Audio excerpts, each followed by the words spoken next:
বহুতখিনি আছে মই দেখাই দিম হয় হয় আৰু এইটো আছিলে মানে চকু পোতে ধৰা মানে চকুত যেতিয়া পোক লাগে কিছুমান মানে এই চকুৰ আচ্ছা আচ্ছা আচ্ছা চকুৰ ইয়াতে হয় হয়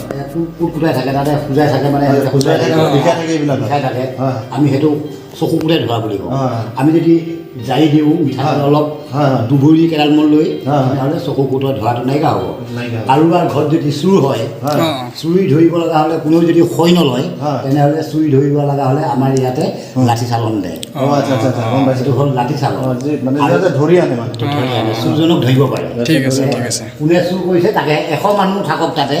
কিন্তু চুৰকহে কোবাব বেলেগক নোকোবায় ঠিক আছে ঠিক আছে আৰু যদি কাৰোবাৰ কাৰণে ঘৰত মহলত বেয়া কুকৰ্ম কৰে কাৰোবাক মাৰাৰ কাৰণে বা কাৰোবাক আক্ৰমণ কৰাৰ কাৰণে যদি তাবিজ মহলৰ ভিতৰত পোতে তেনেহ'লে এই বাতি চালন দিয়ে অঁ অঁ আচ্ছা আচ্ছা তেনেহ'লে বাতি চালন দিলে মানে